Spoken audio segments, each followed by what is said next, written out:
Hello, and welcome to the Songwriter's Workshop. This is the series where I attempt to write songs based on the process and techniques of famous songwriters. Each video looks at a different songwriter's writing habits, musical inspirations, and creative process, while also including an original song written using those techniques. So let's take a look at our next songwriter. This video will look at Graham Nash. Graham was born in 1942 in Blackpool, England, and grew up in Salford where he met Alan Clark. Together, Graham and Alan would learn how to play skiffle music, while also idolizing the music of the Everly Brothers. In 1962, they formed the Hollies and began to have success covering pop songs of the era. Following in the footsteps of the Beatles, the Hollies would eventually break into the US market, and while on tour of the US, Graham would meet David Crosby from the Byrds and Stephen Stills from Buffalo Springfield. While the Hollies did record some original music, like Graham's song King Midas in reverse, Graham grew dissatisfied with the band's commercial pop cover song focus and would leave the Hollies to move to America and form a trio with David and Stephen in 1968, under the group name Crosby, Stills, and Nash. You a Crosby, Stills, and Nash fan? I've always been more of a crazy horse kind of gal, Mr. President. Yeah, I could see how that would be. Although I did have a tempestuous affair with the rodeo cowboy during the Summer of Love that the Hollies played a significant role in. I'll call Josh in.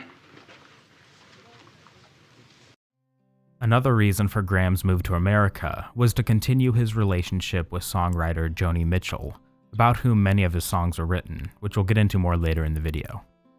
CSN released their first album in 1969, which featured Graham's song Marrakesh Express.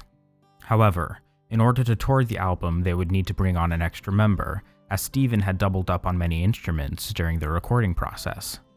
Ahmet Erdogan, the band's manager at Atlantic Records, would recommend Stephen's former bandmate from Buffalo Springfield, Nash Young, and soon a fourth name was added to the group to become Crosby, Stills, Nash, and Young. CSNY released their first album as a quartet, Deja Vu, in 1970, which features two of Graham's biggest hits, In Teach Your Children and Our House. CSNY would mutate over the years, with members leaving to pursue outside projects or other reasons, but would reform in either the 3 or 4 person arrangement to release albums. And Graham has released several solo albums, starting with Songs for Beginners in 1971 up through This Path Tonight in 2016, and several duo albums with David Crosby. Beyond music, Graham is also an avid photographer and photo collector, creating Nash Editions in 1991, a pioneering company in fine art digital printing. The research for this video will come mainly from Graham's autobiography, Wild Tales. In the book, Graham takes us through his life, the ups and downs of CSNY, and talks about his love of music. He says, "I'm constantly writing. If CSN or CSNY isn't recording, then I'm working on my own material.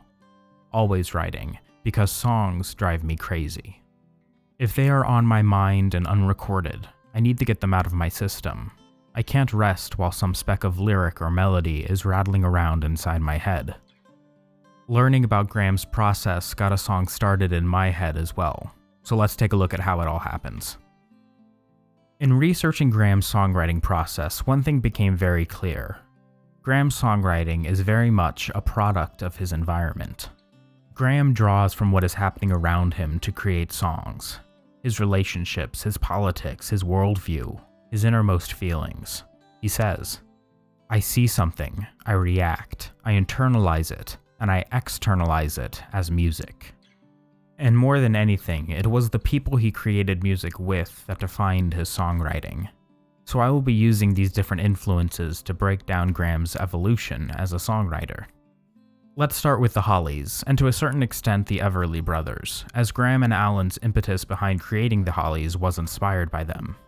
In talking about a chance meeting with the Everly Brothers, when Graham and Alan waited for them outside their hotel after a concert, Graham reflects on that encounter, saying, "One of the things we talked about that night was writing songs, whether it was a cool thing or not. The Everly Brothers already had a stash of fabulous material to their credit, so obviously Alan and I were going to give it a try. They told us not to overthink it, just, let it rip." However, with the Hollies, Graham ended up doing very little original material, Instead, the band focused mostly on pop covers of American songs. But this early focus on popular songs by other people gave Graham a good foundation in what worked in a successful song. It was also a reverence for the Beatles that informed his early development. He says, "Ringo plays the heartbeat, which is a sound I love. It's one of the secrets of great drumming, because in life, everything starts with the heartbeat. Your mother's heartbeat is the first thing you hear when you are conceived, and that sets the rhythm for the rest of your life. There's no way around it. The heartbeat is the most important part of music if you want to connect on a personal level."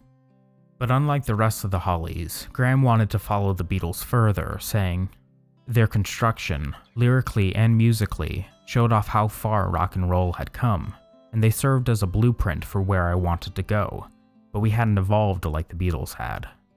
Graham wanted to explore other means of expression, saying, "Sure, we could write a hit single to order, but the mechanics of it no longer intrigued. I was bored with the Moon and June rhymes, singing about schoolboy crushes and forbidden sex. There are deeper things to be thinking about, other horizons to cross." So from an early stage in his development, Graham understood the basis of what makes good songwriting: personal connection to the material and finding interesting ways to express it. You can see this in his song Marrakesh Express, which he wrote while still with the Hollies but wouldn't record until joining Crosby, Stills and Nash. He says of the song, "It was an artistic breakthrough, more mature, not about love but expanding about the world. It was impressionistic, lots of black and white images. The characters were adult. It focused on travel to exotic, undiscovered places." Which brings us to Graham in America, where I would first like to discuss Joni Mitchell's influence on Graham's songwriting.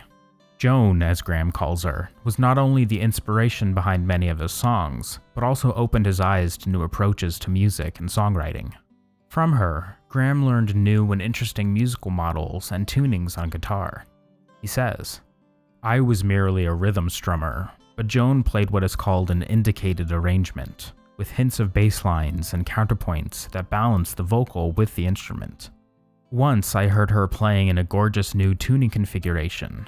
After she was finished and had gone into the kitchen, I picked up her guitar and the notes that cascaded out were like shooting stars. They astonished me. I figured out a couple of ways to play interesting sounds with it, and then I finished Lady of the Island using Joni's special tuning. I also ended up using a different tuning than I was used to write my song, which I have found to be a great way to create unique chord progressions and break into new sounds." Living with Joni was also famously the inspiration behind Graham's song Our House, with the first lines being verbatim what he said to her when returning to their home one day. Graham reflects on the impact of that song, saying, "We all have a song. The first time you kissed someone, the first time you got laid in the back of a car. So the instant you hear it, it takes you right back to that moment in a very real way. The way that smell or taste reminds you of someone. I think that's why Our House was such a popular song. Because we've all been there, all felt that tug." By coming from a very real place, Graham was able to write about a situation that was specific to him and Joni, but felt relatable to everyone. Graham said in an interview, "The secret about Joan, or one of them, and I guess it's true for me and David and Stephen and Neil, is that we all want to write from our hearts. We want to write about real stuff that happens to us, so that we stand a chance of reaching your hearts." Moving on, let's discuss the effect his bandmates from CSNY had on his songwriting, starting with Neil Young. Neil was a famously unreliable member of the group, leaving tours unexpectedly and often getting into arguments with other members, especially Stephen Stills. However, it was Neil's rough demeanor that also brought an interesting depth to the group. Graham says of working with him, "The opportunity to make music with Neil was always enticing. He always was, and remains, an utterly brilliant musician. When we play with Neil, I expect the unexpected." In particular in his book, Graham talks about Neil's creation of the song Ohio as a direct reaction to the Kent State shooting in May of 1970. He says that Neil, upon hearing the news, grabbed a guitar, walked out into the woods, and came back a half hour later with a stunning new song, Ohio. He didn't modify or polish it. The final song was what came right out of him. Having that kind of immediate, visceral reaction to an event obviously left a mark on Graham and affected his songwriting. He says of his own songwriting, "My initial response to this, meaning world events like Vietnam, was music, expressing my views through song. It's one thing to rail and rant one's opinions, and quite another to put it across through music. I also tried in my song to take world events and put my immediate feelings about them into it." As Graham says about Neil, "It was fascinating to me to watch his creative process. I learned much about just being open and spontaneous while writing." And finally, that brings us to David Crosby and Stephen Stills. I think more than anyone else, Graham found his truest voice with David and Stephen. He says of the first time he sang with them, "I heard that glimpse of heaven.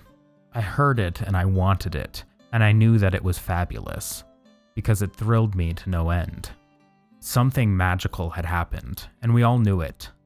When you sing with 2 or 3 people and you get it right, when the whole becomes greater than the sum of its parts, everything kind of lifts a couple feet off the ground."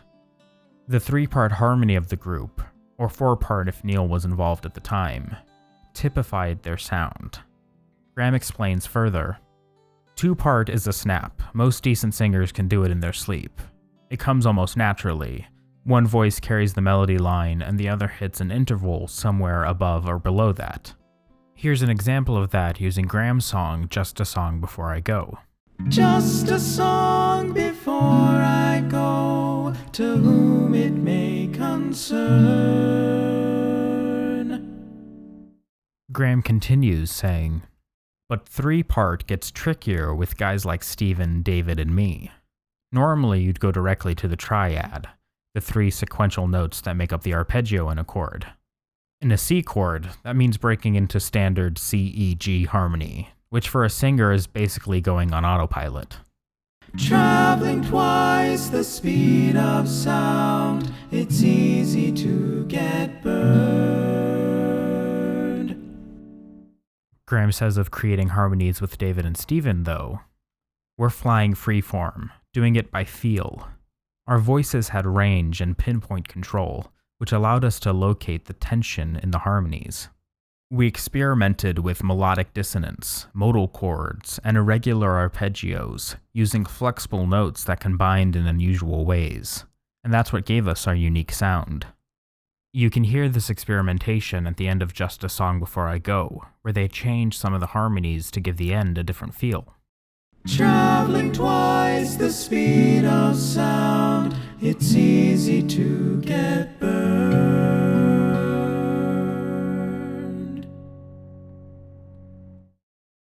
With Stephen, Graham marveled at his ingenuity on guitar and his approach to songwriting. He talks about Stephen's song Sweet Judy Blue Eyes, saying, "Stephen explained how he'd been working on 4 different songs that were unfinished, but connected by their subject matter. I was gobsmacked as he segued from one song fragment to the next, knitting each of them together seamlessly with ingenious instrumental bridges.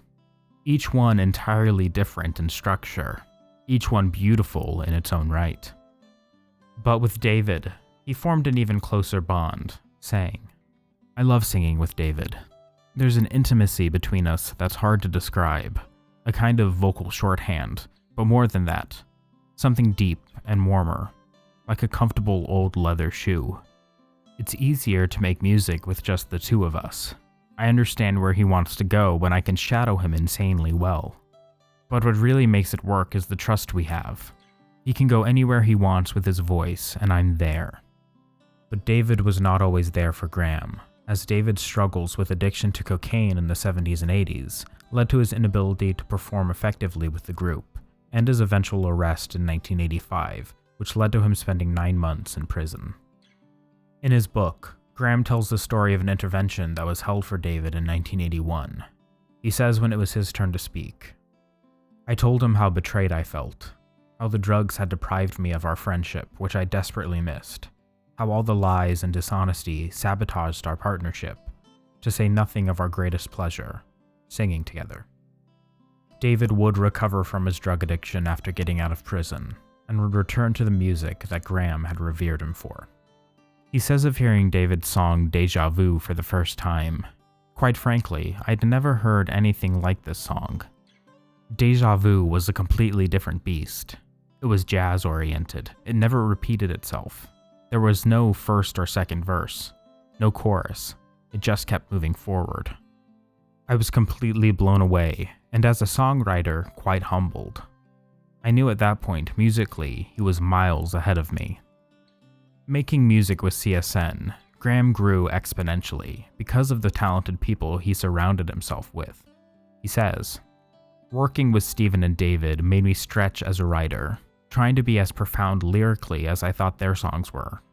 Writing, I discovered, was basically a muscle that needed exercise.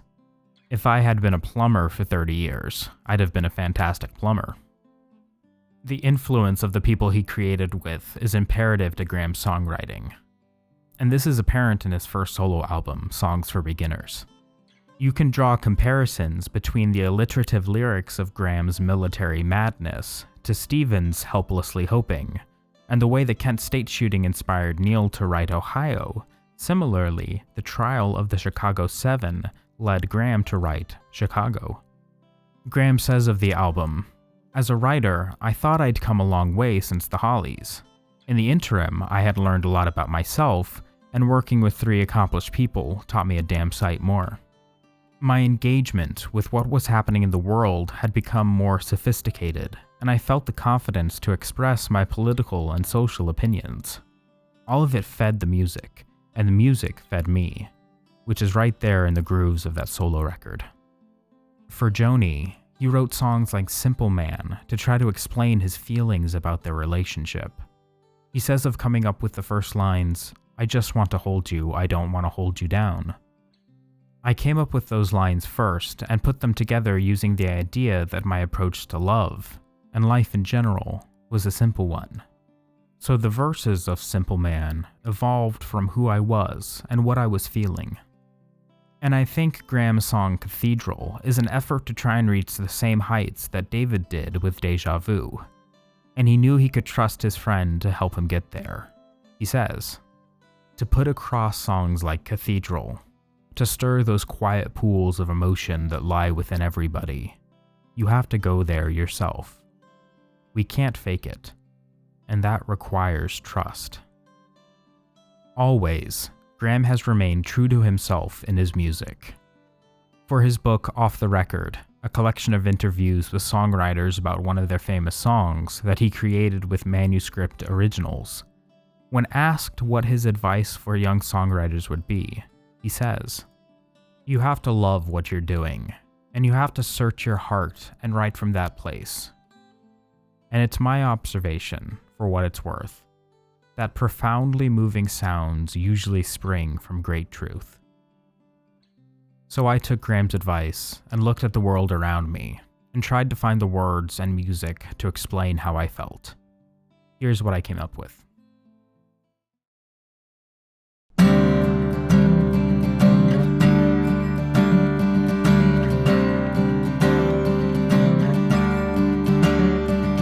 I've never known a day without war, but nobody told me what we're fighting for.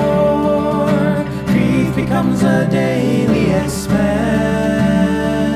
We're living in a world without sense. Can anyone hear me now? Can anyone show me how? Tell me, can we find peace in our lifetime?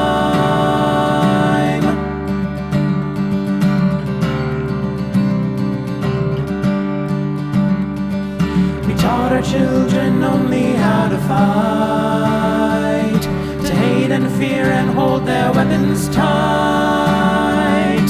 If hell is the only place they've known, how can they call their country home? Can anyone hear me now? Can anyone show me how? Tell me how to find peace in our lifetime.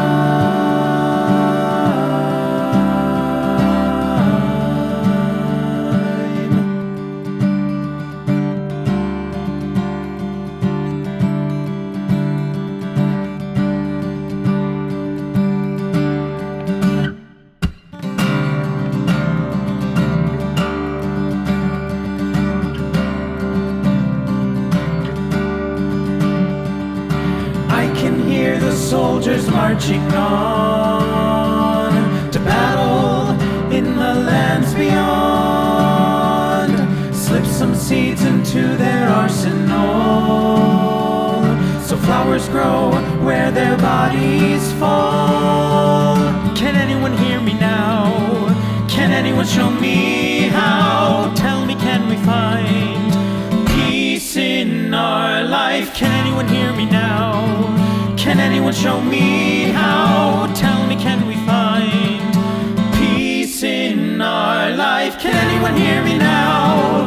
Can anyone show me how? Tell me, can we find peace in our lifetime?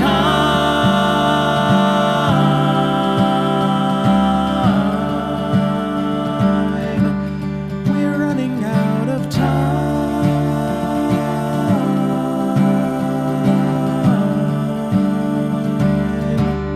We're running out of time.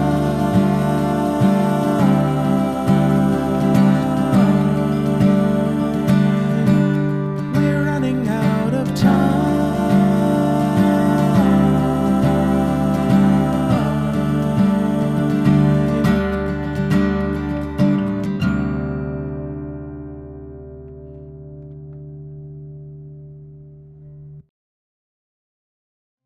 Thank you for joining me for this episode of the Songwriter's Workshop. I hope Graham's words have inspired you to write a song, as they did for me. As Graham says in his song Black Notes, sing along, write a song, and understand that you can play. Please be sure to like this video and subscribe to my channel for more videos in the future. I'll see you at the next song.